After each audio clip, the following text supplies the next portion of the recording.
ঈদের কয়েকদিন তো পোলাও মাংস রোস্ট খাইতে খাইতে জিবাটা একদম ঝালাপালা হয়ে গেছে। আজকে একদম দেশীয় খাবার রান্না করব। কার কার এই খাবারগুলো পছন্দ অবশ্যই কিন্তু কমেন্ট করবেন। 7 রকমের সবজি দিয়ে আজকে নিরামিষ রান্না করব, সাথে থাকবে মুসুরের ডাল। আসসালামু আলাইকুম, চলে এলাম নতুন আরেকটি ব্লগ নিয়ে। আশা করি আপনাদের কাছে ভালো লাগবে। প্রচণ্ড গরম, এই গরমে কিন্তু মাংস খাওয়া মোটেই পসিবল না। তারপরেও ইচ্ছে হোক বা না হোক, ঈদের পরে বেশ কয়েকদিন কিন্তু ভারী খাবার খাওয়া হয়েছে। নিজেদের জন্যই হোক, মেহমানের জন্যই হোক, বাসায় এসে আর সেই ধরনের লাইনে যাচ্ছি না।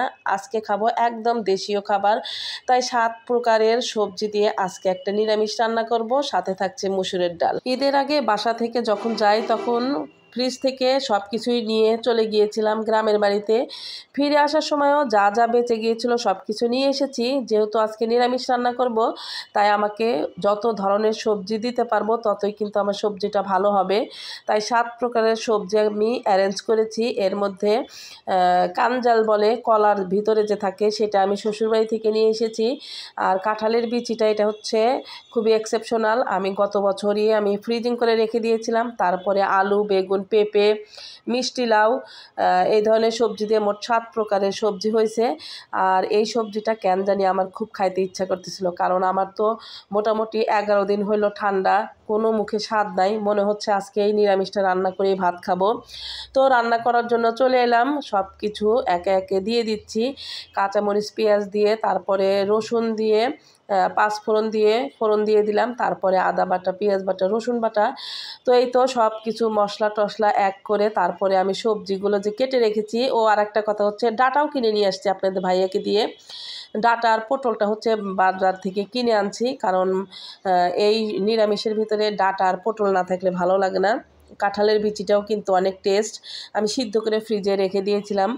তো মশলাগুলো কষানোর পরে আমি সব সবজিগুলোকে দিয়ে দিলাম।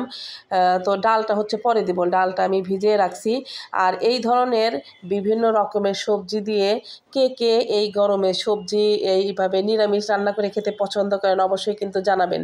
আর এই নিরামিষটা আমরা কিন্তু পান্তা ভাত দিয়ে খেতে অনেক পছন্দ করি, গরম ভাত, রুটি অথবা পরোটা। এখন কিন্তু সবাই সবজিটাই বেশি পছন্দ করে, মাছ মাংস বা রিচ ফুডটা সবাই একটু কম পছন্দ করে। তারপর যেহেতু বাইরে প্রচণ্ড গরম, আমার মনে হয় ঠান্ডা জাতীয় খাবারগুলো খাওয়াই একদম বেস্ট হবে।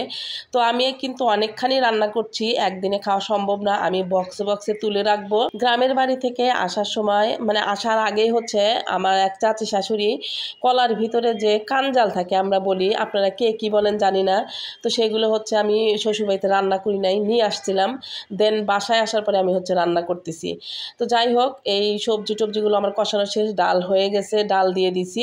তারপরে হচ্ছে হলুদ দিয়েছি। হলুদ কিন্তু আগেই দেওয়া যাবে না, তাহলে ডালটা ভালো করে সিদ্ধ হবে না, একটু কেমন কেমন থাকবে। তো আমার একটা স্পেশাল মশলা কিন্তু দিয়ে দিলাম, যেহেতু রান্নাটা আমার প্রায় শেষের দিকে।